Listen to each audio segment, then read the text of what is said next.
Welcome back, everyone, for another Mast Cell 360 show. Today, we have Steven Wright with us to talk about healing leaky gut with MCAS, and we're going to discuss a little bit about understanding more of the gut-immune connection. But before we just went live, we were having a really interesting discussion. So I think it's going to be kind of one of those shows where we really just kind of let the conversation go where it needs to go. And hopefully you guys get a lot of wisdom out of today's show. So thank you for being with us live, or if you're catching us on the replay, thank you so much for spending some of your time with us. Drop in the comments, where are you tuning in from today? We always love to hear. And have you seen Steven Wright before? If not, go check our archive of videos. He is a frequent guest on our show. So we are so glad to be here with you guys today. Let's get into it. Our show disclaimers: this presentation is for informational and educational purposes. It's not meant to treat, diagnose, cure, or prevent illness. So be sure to discuss any supplements or health recommendations that we discuss today with your healthcare provider. Just a quick affiliate reminder: some of the links that we share during this presentation or on our website are affiliate links, which means Mast Cell 360 may take a very small commission, but it helps promote this live show and some of our free resources, such as our blog on the website. We only recommend products that we personally use or use in the Mast Cell 360 clinic. All right, I see some people trickling in. Let's bring Steven up. Hi, Steven. How are you? Hey, Jamie. So today we initially, like I said, we were going to talk a little bit about the gut-immune connection, some leaky gut, immune dysregulation. Obviously, these things all go hand in hand. Supporting gut health helps support the immune regulation. And of course, if we have time, we will do a live Q&A.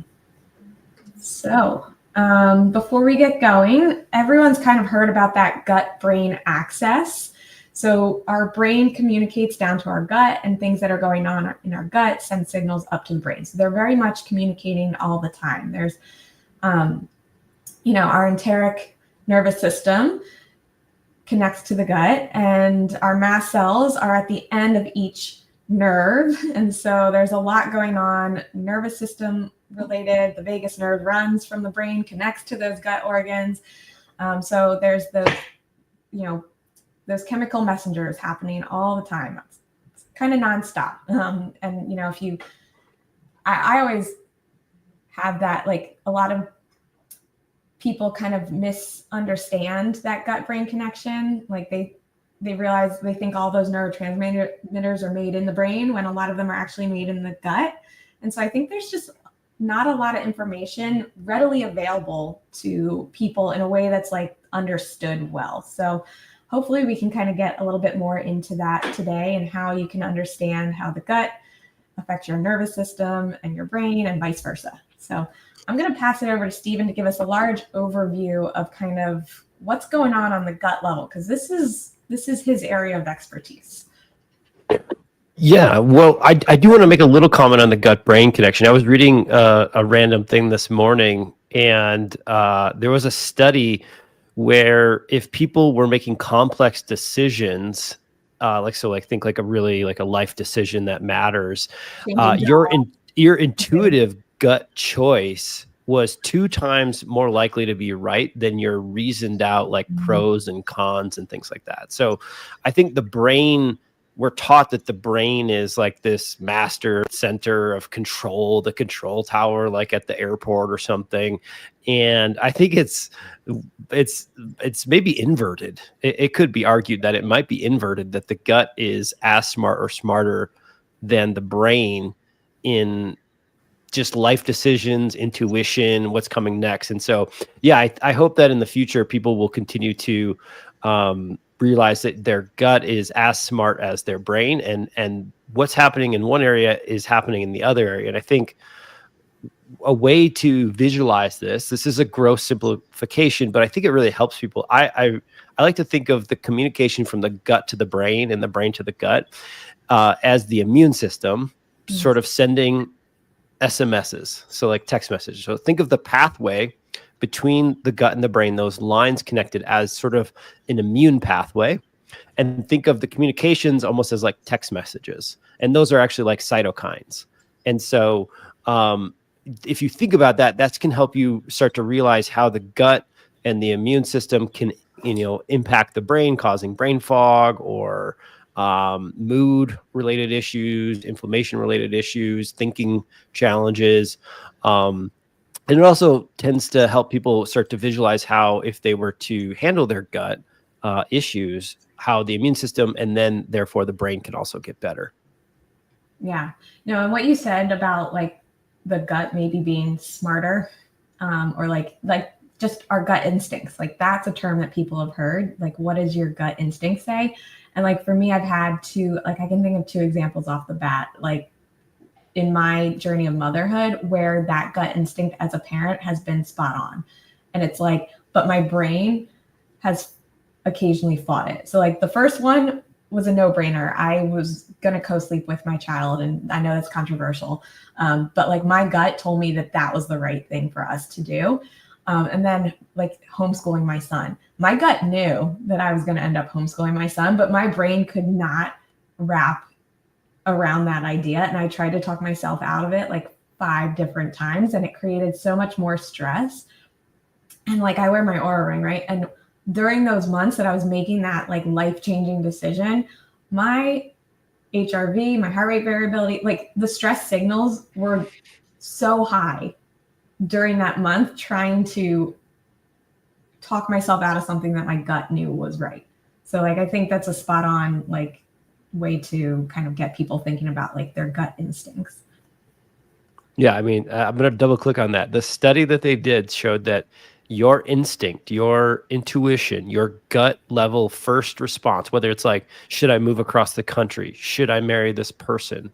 Like whatever that reaction is, if you're tuned into it and you don't override it with your brain, is twice as likely to be right versus your reasoning. Like for instance, maybe it's like, no, I'm not going to marry this person, but you're like, and your brain's like, we've been dating for 6 years and we're this and we're so compatible and this and that. And your gut's like, don't do that. Mm-hmm. Or you should move across the country. I remember when I knew immediately I should move to Boulder from Michigan. And it was, like you said, it was an inconvenient decision, but it was the right one at the time. And so, anyways, trust your gut. It's pretty smart. I also just want to touch on that just a little bit real quick, because you said like if you're tuned into it. And so that's why we really, really emphasize that nervous system work, because when you do the nervous system work at that level that we recommend, you're more in tune with those gut decisions. You're less likely to fight it when you are in tune and you do the nervous system work. Okay. Yeah. So yeah, so we started with the existential or the woo, and we're gonna dive into some more science on the gut, and then we'll probably end up back up at the top in the end of here. So I think the really important thing for people to understand about their gut is it's not a fragile system. It is wonderfully designed with all these feedback mechanisms and layers of protection. And if you're listening to experts or doctors who are telling you that it's like this fragile thing, or it's leaky gut is just this zonulin related thing, at best they're just ignorant and they're not up on the latest science. At worst, they just don't understand the gut at all. Where we are with our understanding of the gut has evolved dramatically, especially in the last 5 years, and scientists now talk about the gut in terms of various layers of the gut, where leaky gut is not just like I said, a zonulin or a tight junction related thing, but it's this interaction or a state of being. I almost like to think of it as like a state of being, because what that suggests is that through a few changes, you could change your state of your gut to a non-inflammatory gut or non-leaky gut or non-permeable gut. And I think that's what we see in clinic when you kind of get the right protocols together. So I'll quickly, I don't want, because we've done actual talks on this that people can go listen to, where we've done more of this, but I'll quickly review. In general, the gut has around 5, I would say, dramatic or big layers, and then those 5 have sub layers, which we're not going to get into. But layer 1 is the oxygen layer, the atmosphere layer. You need a low oxygen gut, not a high oxygen gut. You want high oxygen blood, high oxygen brain, heart, but the gut, you want a healthy microbiome at the end of the day. The healthiest bugs are anaerobic bugs. That means without oxygen bugs, not somewhat oxygen bugs. Those are called facultative anaerobes, and most of those are healthy as well. But some of the best bugs, the ones that everyone are talking about, the majority of them are anaerobic. And so we need a low oxygen gut. The chemical layer is mostly the immune systems. You have all these specialized cells in the GALT that we're going to talk about, and they're constantly sending out these little chemicals, messengers, basically, to either cull the bacteria. Like secretory IgA does a lot of things, and one of the things it does is it actually like weeds the microbiome of the small intestine as well as the large intestine. It's quite a unique molecule, frankly. So you have these specialty cells, and you have these defensins and other chemicals that help kind of patrol the luminal space, the space outside of your body, but inside the tube of your gut, in the small intestine mainly, and then a little bit in the large. And then you have the microbiome layer. I think in the future, we're going to start to call your microbiome another organ. I know it doesn't meet the strict definition of what an organ is, but one of the things about the microbiome is it makes metabolites, or it makes molecules that we cannot make ourselves. And without those molecules, we go into chronic disease states. And so, in other words, if your microbiome is not healthy, like it's dysbiotic, which we could go into later if we have time, but it's basically unhealthy, you may not be making the amount of nutrients that you need to be healthy. And so for me, that almost makes it feel like an organ, like it's so important. So then you have the physical layer. That's the tight junctions. That's the mast cells. That's the mucus layer. I'm sorry, that's not the mast cells. The mast cells are in the immune layer. But the physical layer is like your mucus layer, your tight junctions. Those get a lot more headlines. They should kind of get put in their place here in the future. And then you have the immune layer, or the GALT layer. And this is where you have your specialty cells, mast cells, dendritic cells. There's all kinds of other cells in there. It's extraordinarily complex. Even for me, it's complex. And so together, they all work as a team for the one goal of digesting the food you eat on a regular basis, the goal of trying to figure out how do we do life with pollen in the air, with mold in the air, with the water you're drinking or not drinking. Like, there's a complex system here where the GALT is always sampling the inside of your gut tube, basically, and it's pulling information out, and that information then goes up the vagal nerve up to the brain. And it goes all the way throughout the body. And those are, again, cytokine messengers, but it's based on sampling what's happening inside the gut. Is today a day full of sugar and pop, or is today full of chicken and vegetables? Is today full of pollen? Is today full of stress and mold? And it samples this stuff, and it sends messengers all throughout the body. So together, those 5 layers kind of make up the gut. So if you're like, why am I not healing my gut? I've tried all these things. Normally, it's because one of these layers is disabled or kind of broken down, and you've been using a lot of product or protocols that are over-indexed or over-selected for a certain layer, but you haven't identified, or you haven't found that other layer that's kind of holding you back. Mm-hmm. Yeah. Whew. All right, that was a big overview. So we can go a little bit deeper into some of these common things that people may be seeing, because I feel like everyone's kind of heard the term leaky gut. Is there anything you wanted to add, kind of what is leaky gut and what causes it? So leaky gut at a super basic level is the stuff inside your gut is chronically going into your body in a unfiltered or unchecked fashion. So it's a state of your gut where it could be bacteria, it could be lipopolysaccharide toxins, it could be beef, whatever it is, it's stuff that is not being properly filtered or checked flowing into your body. When this happens, the important thing to understand is that the immune system doesn't like it. The immune system can't handle it. It's not supposed to. It gets really mad, as it should. It's trying to protect you, especially if maybe that's a live bacteria or it's too many LPS. Too many LPS going into your body equals sepsis, and sepsis can equal death. So it is a 5-alarm fire type of thing.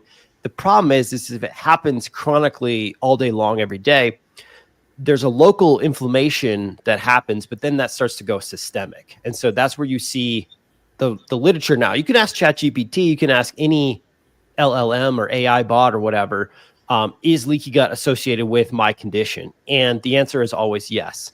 It is. I mean, there's research literally on every condition that we struggle with mankind. Not every, I'm sure there's rare genetic conditions that haven't been studied yet, but chronic disease related conditions have a pattern. The pattern is, inflammation. So like 5-10 years ago, everyone was like, you got to get your inflammation down. That's the cause of all disease. And then they're like, there's leaky gut. Leaky gut must be the cause of all disease. Well, now, we're even farther down the train, and it's like, it's this combination of inflammation and leaky gut and maybe environment and then butyrate and some other things. And that all kind of contributes to this disease state. So we'll go more into that maybe later. But I think the important thing to remember is that leaky gut is not just tight junction related. It's a state of your gut that is broken down. And you can fix that condition, but you need to focus on all the layers, not just tight junctions. Mm-hmm. Yeah. Okay. So you kind of went on a little bit about this, like there's invaders that are getting out of, like leaky gut happens, invaders are getting out, increases the inflammation, the dysfunction of the whole layers, all 5, not just one. And then those chemical messengers are being sent to the brain. Is this safe? Are we in a not safe environment right now? Is there anything you want to add there before we go a little bit more into the GALT layer? No, I think we've kind of gone through it. Yeah. Okay. So the mast cells, right? People with mast cell activation syndrome, the mast cells are in the GALT layer. So that's maybe something people haven't heard about yet. Yeah. So in your small intestine, which is where the complexity is happening, this is where the GALT is. This is where the majority of the mast cells in your gut are. That organ, your small intestine, it is only one layer of cells thick. If you think about your skin is around 7 layers. That's why you can kind of like cut it a few times and not bleed or whatever. Like there's strength through layers there. The strength in the small intestine is based on complexity with different cells. And so there's actually like all kinds of different cells in the GALT. There's prior patches, there's panth cells, there's obviously dendritic cells, and then also mast cells. And so I don't know that there's like it's not like, regular cell, mast cell, regular cell, mast cell. I don't think it's really organized. Yeah, it's not really organized like that, but there are a lot of mast cells in that layer of your gut. Mm-hmm. And they're there for good reason, because they need to make this thing called histamine. That's a messenger chemical. And that messenger chemical is not the bad guy. I know that when you're in a sneezing fit or you're having tachycardia or you can't eat any foods, you're feeling like histamine is the bad guy. But histamine is essential for life. It's like estrogen or testosterone. We need the right amount of histamine, not too much of it, not too low of it. And so mast cells get the blame, they get the anger and MCAS. But I think I heard this talk. I don't know why I've never heard this before, but I heard this talk this weekend. And the guy said, "What is the cause of your cause?" And I was like, whoa, that is brilliant. I got to start saying that. So the question is not, like you determined from all your food sensitivities, all your tachycardia, all your symptomology that you have MCAS. Yeah. That's great, right? What's that? Your mast cells are haywire. Right. So your mast cells are haywire, and that's That's one of the causes of your complex symptomology. However, what is the cause of the mast cells being haywire? Yeah. That is the $1 million question, or the $10 million question that really we should be spending our time on. Yeah. In this case, one of the causes of the cause could be that the mast cells are being too exposed to regular life. Like, for instance, if you do not have enough mucous membrane thickness, those mast cells are just being regularly exposed to whatever you eat, even if you only eat chicken and vegetables every day. Or let's say that you have the best air purification system in your house and you're doing pretty good, but then you go outside and it's springtime and you're exposed to pollen from the nature, whatever chemicals from grasses or whatever it is for you. You're exposed to that, and then your mast cells go even more haywire, right? They start to have a party down there, throwing histamine off, and you're on, even more Claritin or double antihistamines or whatever, just to get through springtime. In a way, one interpretation of that could be, well, that's just how I am. Another interpretation could be those mast cells are being stimulated far too often. Or we could also come up with another idea, which is that the way in which the mast cells respond when stimulated is improper. And so when it comes to the GALT, and when it comes to specifically mast cell activation syndrome, the cause of the cause, at least two ideas are, number one, the mast cells are being stimulated far too often because the gut has broken down, the mucous membranes have broken down. Number two could be that their response is haywire, meaning if you lined up 10 people and 9 of those people did not have mast cell activation, and you gave everybody a sniff of pollen from a tree or a bush or something, 9 of the 10, their mast cell response is like, all right, whatever, that's another day. And the person with the MCAS is like, whoa, throw out the histamine. And then they have the sniffles, they get, their eyes are watery or shut, their brain is foggy, things like that. So their response in the same provocation is a little haywire. Mm-hmm. Yeah, I find that interesting too, because so many people struggle with allergies, obviously around this time of year.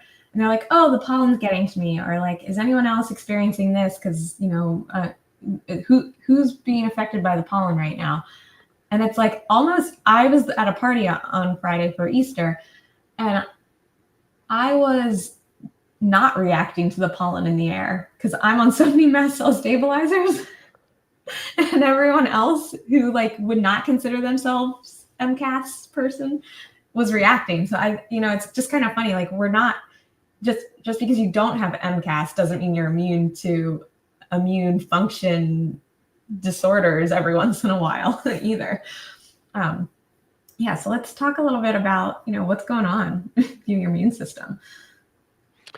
Yeah, I mean, the immune system is extraordinarily complex. I think it might be the most complex part of the body. At least it is for me. I've been studying it for a while, and I still get very turned around. And I think, everyone's just you're the gut guru in my mind, and 70 to 80% of the gut or the immune system's in the gut. So it makes sense that you've been studying this, and even as a gut guru, you're this is complex. So, yeah, and it comes from trying to solve. Yeah, it comes from trying to solve the gut related things like food sensitivities. How come people can't add more foods even though they're doing a lot of the right things? How come leaky gut doesn't go away? How come people have these allergic reactions or semi-allergic reactions or mast cell mediated reactions? How do you work with that kind of stuff? And it's kind of led me from the gut into the immune system. And then, at the high level, you're right, they're sandwiched together like peanut butter and jelly. So that just makes sense. Yeah. So I would say the best thing to focus on, I think maybe for part of the rest of this talk for a little bit, is your adaptive immunity. So on the adaptive side, you have sort of two branches, and it's not this simplistic, but it is a little simplistic in that there's a Th1 side and a Th2 side. And the way in which those sides get stimulated comes from that innate immunity, from the mast cells, from whatever's coming into your body. And then the dendritic cells, the macrophages, they're kind of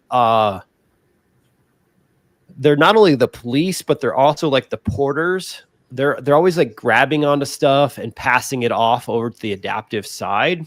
And so when you get into places where you're having autoimmune conditions, or you're having allergies, or you're having both, because I don't know that many people that are just autoimmune without seasonal allergies, or autoimmune without some sort of histamine mediated component. And I don't know that many people that are very histamine related problems, but no autoimmunity. Normally they're kind of cohabitating. They're happening at the same time. So some people are like, well, that's very, that's a Th1 product or whatever. And I'm like, I don't know. I think it's more of both sides are out of balance, and they're kind of whipsawing someone back and forth. It's like too much Th2, too much Th1, too much Th2. And your whole life is this sort of chasing of symptoms that are related to immune dysfunction. And so I don't think we need to go too much farther into this slide for today.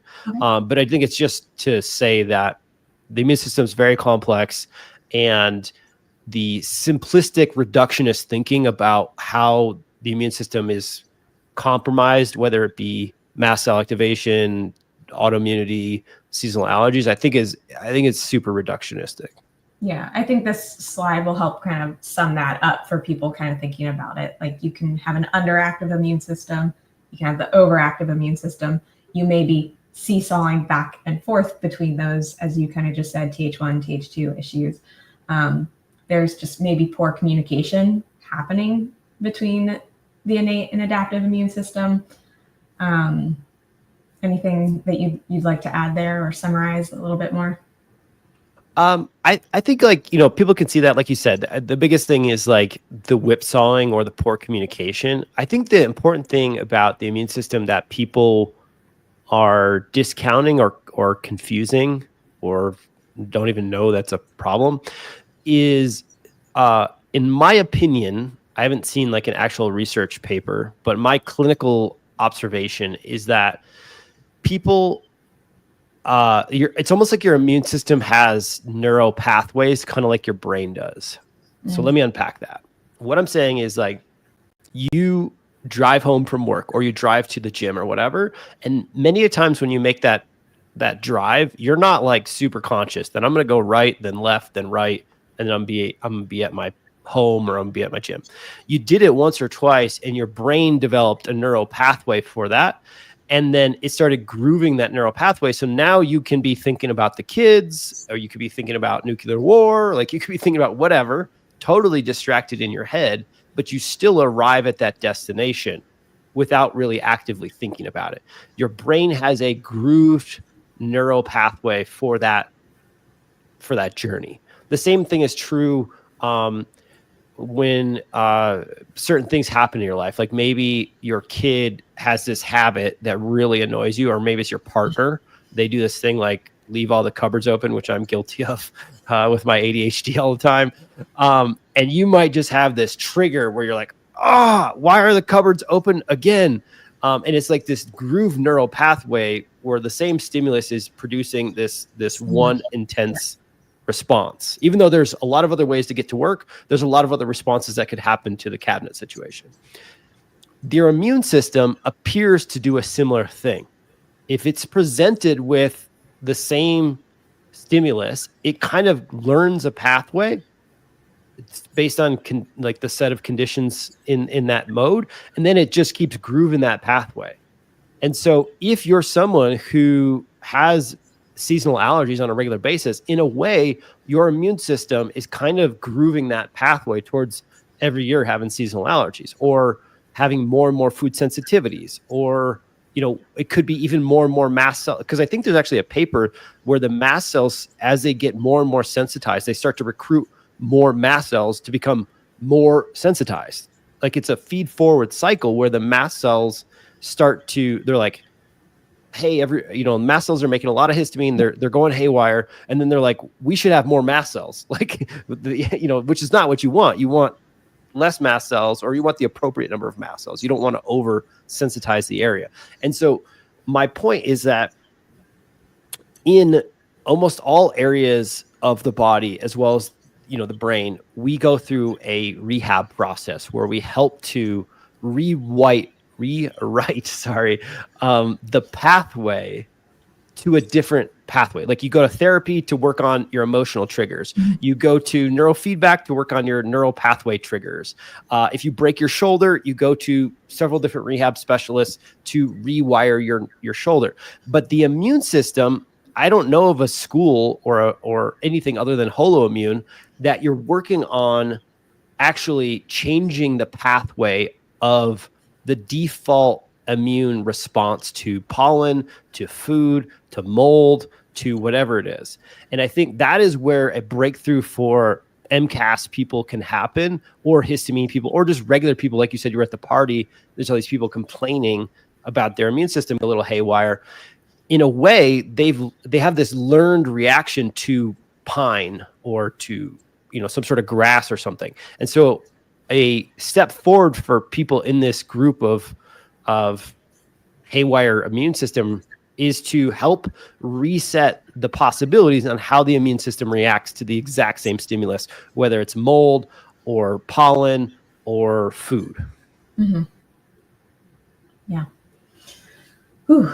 Does that make sense? Yeah, no, it makes sense that we like get in these grooves, right? And I almost wonder, like you said, that you didn't know of like a school or a way of rewiring.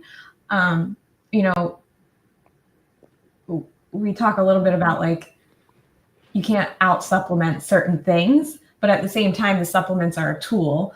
And so and sometimes it's not just one thing that can make someone better, but a layered effect. So like, I think a little bit about like, okay, when we smell things, like, especially in this community, like you smell mold, even if your logical brain says, okay, it's just a little musty smell under the sink, I need to deal with that.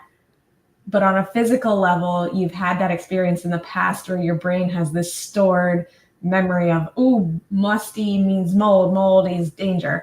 And so then you create the physical response because the limbic brain and like the olfactory system's connected to the amygdala. We can go down that. We have other, we've had other talks on it. So it may be like a multi-leveled approach of like, yeah, we still can't ignore the nervous system level, but while we're doing that, what are some other tools that we can use to recreate correct pathways? 100%. I would say like if you can do the nervous system work on a daily basis, and that includes in the moment, like you said, like you walk outside and your car's covered in pollen, and then the immediate thing is like, oh shoot, today's going to be a bad day. I hope I don't get too much of that pollen. I hope I don't have allergies today, or whatever your symptoms are. Like that level of thinking then creates more inflammation, more histamine. Right. It creates your reality. Yeah, absolutely. And again, going back to gut-brain connection, like that is what it is.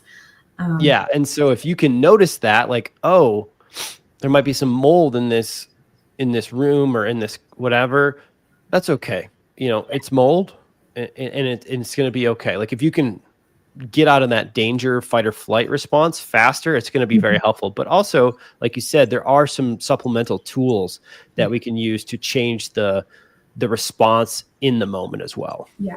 So let's go on to the next slide. Where do we start? Yeah. I mean, so it depends on what we're trying to do. I think today we're trying to talk a little bit more about the immune layer. But again, it's so hard because I'm an engineer and I overcomplicate everything, and I am sorry about that. But I can't help but ask the question, what's the cause of the cause, right? And so part of what can drive an immune system kind of batty or crazy is when it's being exposed to things on a regular basis that it doesn't like. And so we talked about leaky gut. If you can, anything you can do to strengthen your gut and reduce the amount of provocation. Like if I came over to your house, Jamie, and you tried to go through your day and I was just poking you on the shoulder, like for like even 10 minutes. I have a 6-year-old, so I mean that really is like my reality. Okay, yeah. If he or she was doing that on a regular basis right now and you were trying to focus on this conversation, like you at some point you're gonna react. Yeah. And if it happens more than a few times, you might react a little haywire because it's escalating, right? Mm-hmm. And so anything you can do around the gut, whether it's taking supplemental products like tributylin or changing the food shape with holozymes, or like literally everything you do to make your gut better and make those 5 layers stronger, or the other 4 layers other than the immune layer stronger, the easier it's going to be for the immune system and the mast cells to find different pathways to act in a daily basis. So people always want to know, like, what's the one MCAS supplement? I'm sure you guys get that question like every single hour of the day. And the answer is always like, there's not one, right? It has to be that layered approach you talked about, because there's a lot of causes of the cause. And so the first step is, I would say, the nervous system work, which, you know, that's not just a defined period of time. That's like a forever thing. Forever thing. Yep. Yeah. And then step 2 is anything you're doing for your gut, give yourself a pat on the back. If you haven't done like a full MC360 gut protocol or even a healthy gut protocol, I would recommend that as the next step. And then as part of that, there's this immune system reaction and this immune system layer that we can then start to use a product called paraprobiotics. These are special dead probiotics. To that slide. So just to recap, so, you know, we have to change. This is what Steven was saying. We can change the shape of food particles to make them smaller and less likely to go through that leaky gut, help break them down. That would be something like a digestive enzyme, whether it's Holozyme, which is from Steven's company and one that we promote in the clinic, or another enzyme. You know, lowering that histamine, DAO, histoharmony is Steven's. We can talk about that later as well. You know, retraining, calming the immune system down with other things like butyrate, paraprobiotics, which we're going to go into. So there's all these different things that you can do to help the gut. So that's rebuilding a leaky gut, supporting the gut as much as we can. Then there's, you know, the gut, the immune support. So down here, again, enzymes, butyrate, paraprobiotics. So this is kind of where we're heading today, just to give you guys an idea. So what are paraprobiotics? So paraprobiotics are probiotic strains. These are very specific strains that have been studied dead and alive. So the companies, most of them are out of Japan. Japan's like way ahead of everybody in the world around studying this stuff and coming up with it. And what they did is they would give live probiotics and dead probiotics to 30 different people on each side. And they would like give them a really expensive multi-$1,000 panel of tests, like blood work, and they would see what changed. And basically, after reading as many studies as I can about this, well in the hundreds, without a doubt, what happens is that the live probiotics, the stuff that I take, the stuff that you might be taking, Jamie, or somebody's watching this is taking, those live bugs do different things than the dead bugs do. And it's very specifically oriented to the immune function. Like the live bugs are really good at a lot of different niche things. They could be good at helping you with your mucosal layer and your akkermansia. They could be helpful for your microbiome. They could be helpful for your leaky gut. They could be helpful for muscle building. There's a lot of really cool live bugs. But we use some as mold binders as well, mycotoxin binders. Oh, that's really cool. Yeah. The dead bugs, however, are preferentially really good at the immune system modification. And I think it's probably because those dendritic cells, they're always sampling what's happening inside the gut, and they're not willing to pull in a live bug.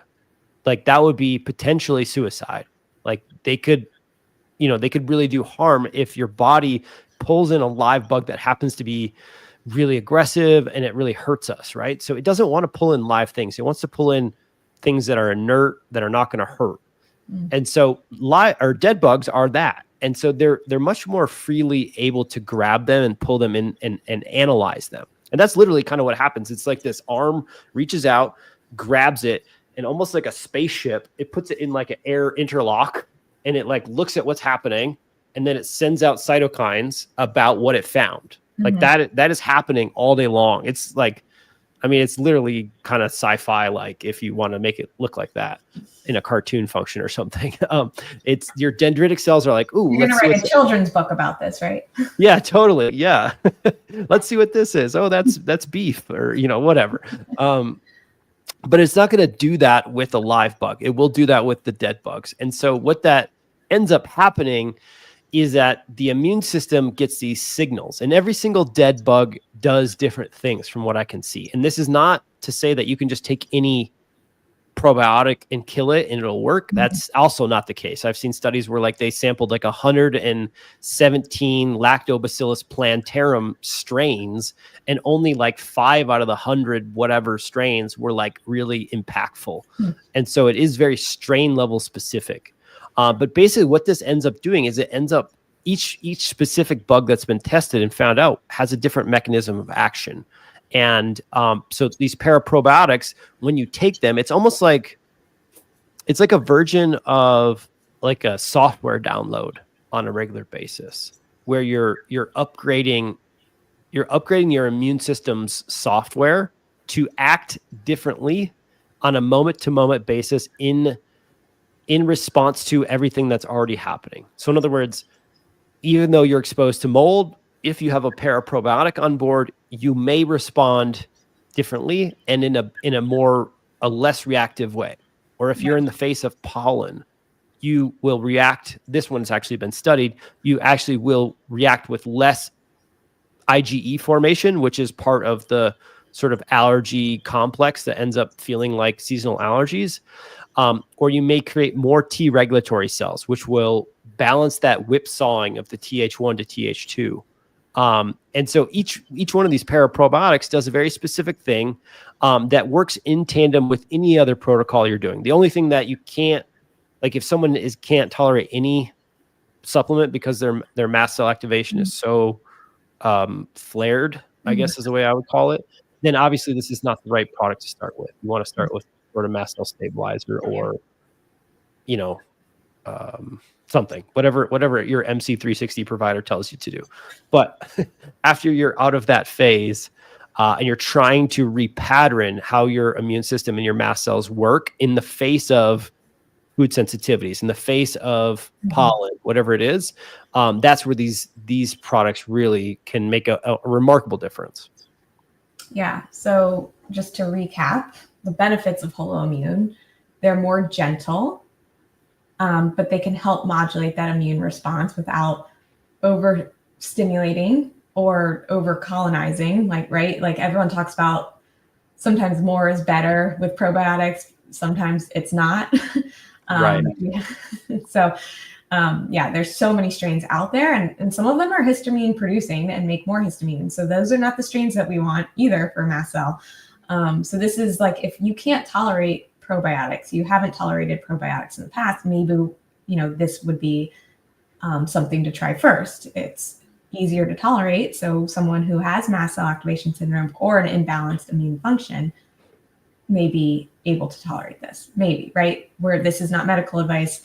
You do have to discover what works for you and discuss these with your healthcare provider. And then, as Steven was saying, these are specifically chosen strains. Oh, and each strain has like at least 10 human studies. Some of them have 20 or 30 human studies. Yes, it's totally fine for SIBO. In fact, it helps with SIBO. Like any outcome you want, holoimmune is going to help you with that outcome, because basically the cause of SIBO is one of the things is your immune system didn't keep you from getting SIBO. It wasn't able to get enough secretory IgA or enough defensins to keep the SIBO away. And so anything you can do when you're on a killing or a detox protocol that helps your immune system will be beneficial later on when you're done with that killing or detox protocol, because you want your immune system to be more balanced, more smart in the future when it's presented with a bug, a mold, a toxin, whatever it might be. And that's what these strains, that's what Holoimmune can do. Caroline, yes, as long as the kids are over 2, they're. So let me reframe that. So if you have questions, talk to your provider about them. I cannot tell you that Holoimmune has been studied to be quote unquote safe in kids. However, I can tell you that several of the strains have been studied in 2-year-olds and up, and many of them have shown benefit for eczema or seasonal allergies in kids. And so as long as you feel safe in that sort of line of thinking, then you could try Holoimmune, start with sprinkles with your kids. Okay. Yeah. And just to go back to the beta glucans and strains, we do have a post on this where, if you've developed an allergy to all molds, you may not do great with the beta glucans, but that's a very, very small minority of people. So it's just something to keep in mind that we've seen a handful of people do really well with that. Yeah. If you're wondering, one thing you could do is go to mastcell360.com/paraprobiotics. That should redirect you over to our website, Healthy Gut. And you can read some of the comments. Our company is built for the MCAS community. And I'm not saying like Jamie said earlier, and what I'm saying is like, not everybody who has histamine issues and MCAS is ready to take this product, because it is immune modulating, immune stimulating in some ways. And so if you're not stable enough, this could set you back. However, if you're in that phase of healing where you're stable, meaning you figured out a concoction of supplements and nervous system work and probably pharmaceuticals that you're not super bothered on a day-to-day basis, and you're ready to be like, I don't want to be on all these products forever. I want to figure out how to make my body work in a world where there's always going to be mold, in a world where there'll always be Wi-Fi, in a world where there'll always be GMOs, and there's nothing any of us can do about it. Holoimmune is one of those powerful tools that you can use to begin to repattern your immune system to be way more okay with these potential toxins or these potential aggravating molecules. Yeah. And so the mastcell360.com/paraprobiotics actually takes you to the blog on our website about it. Oh, but you can, what Steven was just saying is if you go to healthygut.com and search the Holoimmune, you can see people's testimonies, right? Is that what you're guiding people to go see the testimonies of this product? Because everybody, I think, who has a histamine issue or mast cell issue, like I think even someone earlier on in the comments said they had bought some of our products like HistaHarmony, but they hadn't tried them yet because they were afraid. That is, this is like really common in this community. It's not just this community. So you're not like, I'm not trying to say you're like messed up or super special. No, like, Elaine, thank you for sharing your vulnerability with us. We see a lot of supplement fears in our community. Yeah. And so that's where nervous system, right? Like you can make any supplement hurt you by fearing it too much or reading too much on the internet about it. You can make any food hurt you by doing the exact same thing. And I understand that the only way someone probably gets to that place is having a lot of bad experiences, I would say. Yeah. So my heart goes out to you, and I hope that when you try Holoimmune, you do it from that place of curiosity and wonder about, okay, there's a lot of other mast cell activation people who have taken this product once they were stable and ready to progress back into, like, I would call like a reintroduction phase into the world. How can I work with my nervous system and my immune system to take this product and then try the things that have been plaguing me, whether maybe it's corn, maybe it's beef, maybe it's pollen, whatever it might be. That's the key, because when you have the Holoimmune on board and then you're stimulated again by the thing that used to affect you very negatively, the goal with the whole immune product with paraprobiotics and beta glucans in general is that you provide the stimulus while you have the support on board, and the immune system doesn't react as aggressively. There's not as much haywire response. And then if you do that enough times, the body learns a new pathway.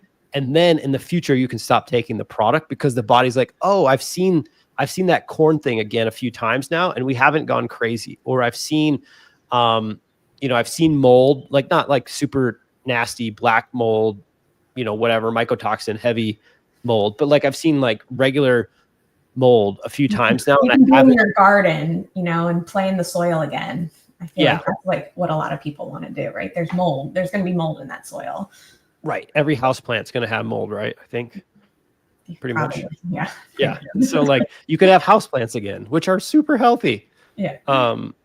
And I think part of that is one, expecting a good outcome from the supplements you try, expecting or being open to at least the possibility that you could get to a place where mold is not this thing that you're always on guard about and always thinking about, and it's dominating your reality, or even getting to the place where histamine is no longer dominating your reality on a regular basis. You're like, oh, today, like yesterday, I had a bad day yesterday. I did not have a good day, and I got into a sneezing fit, and I was like, oh, I didn't even take my Histaharmony today. So I just found a package of Histaharmony in the house. I took 4 of them, and the sneezing was gone. And it wasn't like, oh shoot, my mast cells are activated today. My histamine's really high. What did I do wrong? It was just like, oh, I have a way to help myself. What can I go use right now? Yeah. Yeah. All right. I think we have some questions. I know before we had gone live, Steven, like today, the point of today was the immune system part, but you were sharing some of the other uses of holoimmune. I mean, obviously the allergy thing came up a lot, but are there any other, like, that you've seen in studies, the benefits of holoimmune that you want to share with our community today? Yeah. I would say the slam dunk, like people that always, not always, but like almost universally always see response are people who are struggling with seasonal allergies. Also people who are struggling with rashes, eczema, rosacea, or acne, and they are not, you got, very complex protocols to try to help those things, and they're not working. That can be immune mediated, and holoimmune it's studied for eczema on kids and adults. And so it had really good outcomes in those studies. The other areas in which holoimmune shines is we've had to kind of bleep them out on the website because the FDA has, some things about how we compare supplements to drugs. So I'm not saying that this is a supplement that can always take you off of Claritin or other antihistamines, but I will say that there is enough feedback from the community of folks who have gotten off of their Claritin or their other antihistamine usage. Again, these were folks who were in their reintroduction phase, their rewilding phase, and they were ready to, branch out. But there's enough people that I would say it's a pretty strong indicator of a product. And you might have to take 2 per day. Some people actually have to take 2 per day to get to that size of effect. But then those people are able to go throughout life and not have seasonal allergies and also not be on antihistamines. So that's pretty cool. Yeah. So I want to throw up Pam's question. Does one need to take the holoimmune forever? I don't think so, Pam, but I would say depending on your level of severity, you might need to be on it for 6 months to a year. Again, the goal with holoimmune is, like, let's say seasonal allergies is a huge deal for you. Like it's been ruining your life for 30 years. You want to go through at least 1 season with holoimmune, but I would say at least 2 seasons. So that would be like 2 years on the product, because again, the mind-blowing results come when someone is on the product for a couple weeks. It's not a drug, so it doesn't work overnight. Don't get mad if it doesn't work overnight. It takes a while to repattern your immune system.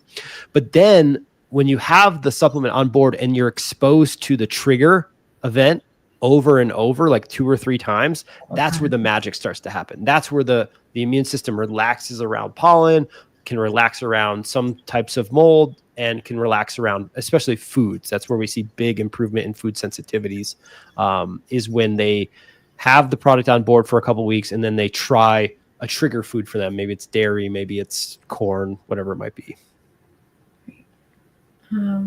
Okay, just a reminder, guys, we might have some time to answer a few questions. Please keep your question on topic of today, holoimmune, immune system regulation, and gut health. Let's see. How do we know which to use, histoharmony or holoimmune or both, or test to check reactions? Okay, so obviously I'm going to give the disclaimer that we don't know your case well enough to say which tool, if either, will be right for you. But I'll let Steven kind of go over, since they're his products, which one he typically may see work well for clients going first. Or like, which one do you typically onboard first, Steven? Well, they're doing different things. Mm-hmm. So if you wanted to like just make sure that you got a change in those things, I would take them both at the same time, as long as you tolerate supplements, because they're doing different things. You know, one is dealing with the breakdown of excessive histamine, which is the DAO, and the other is trying to prevent the excessive histamine from happening. So I would, it's not, and in fact, actually, this is like Caroline has a question right after this. There's I might get in trouble from the MC360 team with what I'm about to say, but let's go there anyways. There is, or mediate if I need to. Okay, there is a slowness and like a literal slowness on how a lot of people in this community introduce things, and they want to just affect one variable at a time, so they know, and then if it goes badly, they can quickly revert back into their safe zone. And I understand that. However, if you go too slow, sometimes you never onboard enough products for a protocol to actually see a result, because there is not one product for the gut. There is not one product for mast cell activation syndrome or histamine intolerance or immune dysfunction. There is no one product for these things. It is best done in a layered approach. And if you go too slowly and you never have, let's say, Tributyrin-X, histoharmony, and holoimmune happening on the same day for a couple weeks, you may never see a reaction for eczema. You may never see a reaction for your eyelids or whatever, because you were trying to follow the slow and steady approach, which I respect. Yeah. But there's a downside. Yeah, no. So ours, we talk about that. So Casey's asking, like, would that training be part of brain retraining? Absolutely. When we see that sensitivity to supplements, we have to go back to the nervous system and correct that. So like what Steven was saying is, like, we can introduce a supplement from a place of curiosity and wonder and like excitement that it may improve those symptoms, because that is when you'll see the supplement work, not if there's a fear. Having the fear going into trying a new supplement is often going to not lead to the desired result. Again, brain-gut connection. There's fear up here, the gut's going to react. So going back to what Steven was saying about going too slow, we absolutely want to go as slow as we need to introduce. And when we say slow, it's like not starting with a whole capsule of something. For us, it's like opening a capsule, starting with a sprinkle of something. So that may be like opening a capsule of Holozyme and sprinkling a little bit of the digestive enzyme on your food. And if that goes well, 3 days later, you may choose to up Holozyme, or you may choose to introduce another supplement. And because it's probably better to get a layered effect of a small amounts of a few different things that are all doing something different to create that more support.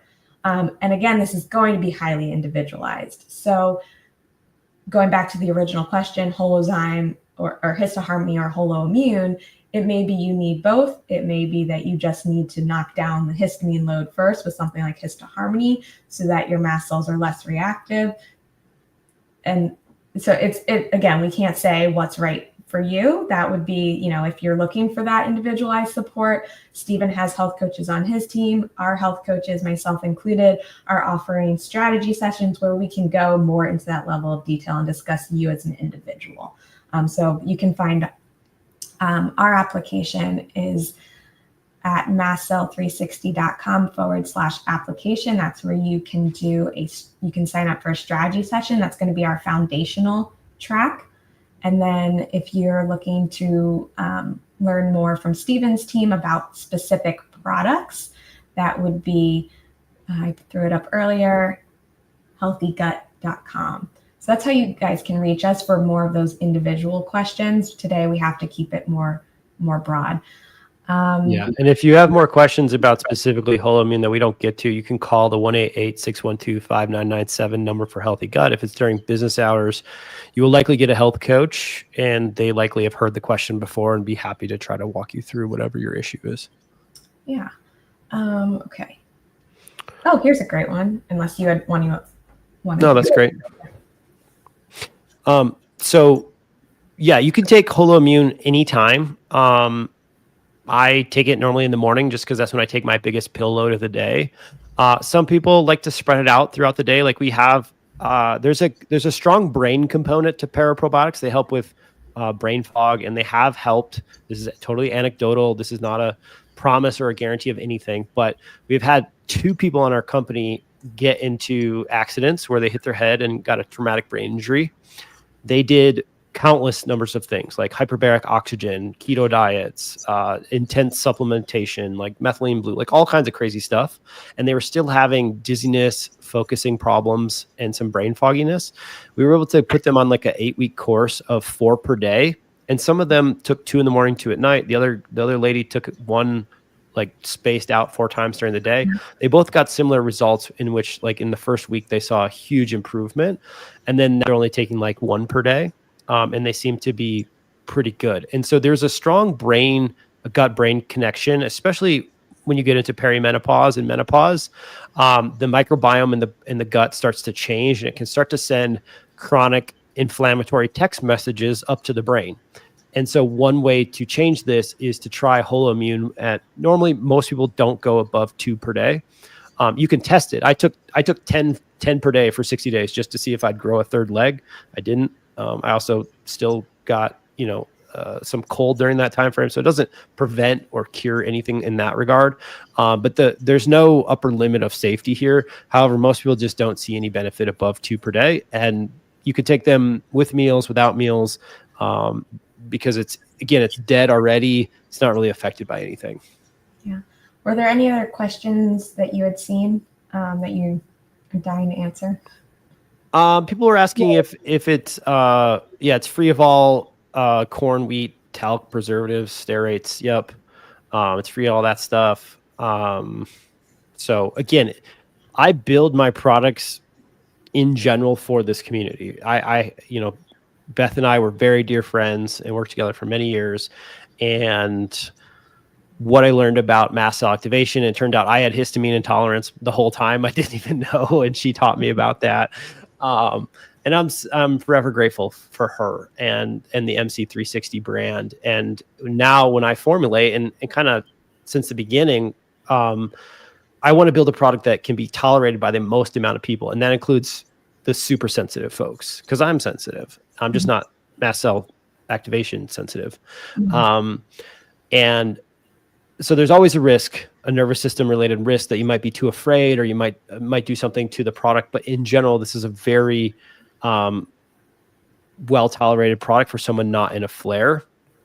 And I've gone to great lengths to try to eliminate any sort of preservative or allergen or something that might cause the issue. I would say if you react to the product, it's just that your immune system and your nervous system are not quite ready for the product. Mm-hmm. Yeah. Well, thank you for being here with us today, Steven. Do you have any final words for our audience? I mean, do you have any questions, Jamie? Oh, yeah. I mean, this isn't one that I've actually tried myself yet. Like I'm on Tributerin, I'm on Holozyme, I'm on HCL Guard. I have celiac disease, so like gut support has obviously been like a huge part of my journey before I discovered MCAS and mold. And also like Hashimoto's is part of mine. So like that autoimmunity component's really high. And like you were saying in the beginning, it's like that leaky gut, and you can't have leaky gut with not having autoimmune. Like they just go together, right? And part of me is like, okay, I just have to get rid of the mold so that I can finally heal the gut. But you're making me a kind of like question, like, okay, like what can I do in the meantime to keep supporting, become less reactive? Because there's so much out there. I haven't explored this one, so I'm curious. You have me curious. Which is a great place to it is to starting something new. Okay, perfect. Well, I think that's the goal of Holoimmune, is to do what you're talked about there, which is be curious about the possibility that our bodies can adapt to this world that is not biologically built for us anymore. And that's my background's in anthropology, and that's what I tell people all the time. I'm like, we are biological, like us biologically, it's a mismatch for the environment that we're currently living in. Like our modern environment doesn't match how we biologically evolved. And so to your point, like there are things that we need to do to adapt faster, because evolution takes thousands and thousands of years, but adaptation can happen way more quickly.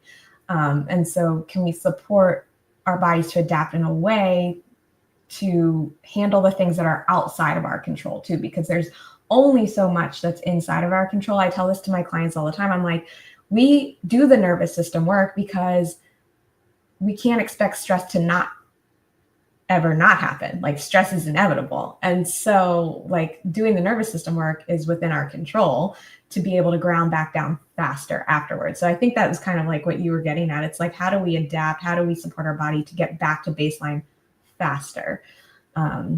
And yeah, so I'm curious, and I'm going to leave that with everyone, is like, let's approach things with a little bit more curiosity in our lives.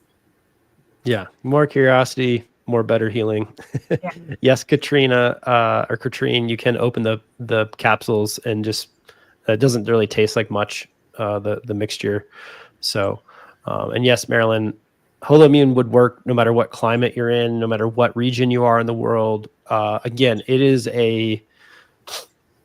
it's a way to retolerize your gut immune system to your environment, which is what Jamie was just basically alluding to, is that there's not a lot of components out there. Like we could run through another hour worth of supplements and not really come across products that do this type of stuff. It's basically beta glucans and paraprobiotics.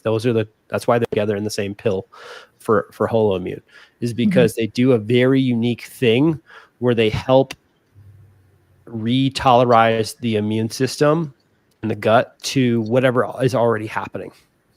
Mm-hmm. All right. Well, thank you for your time, Steven. And we'll see everyone. We'll see everyone. I believe we're on next week as usual. So see you guys then. Bye.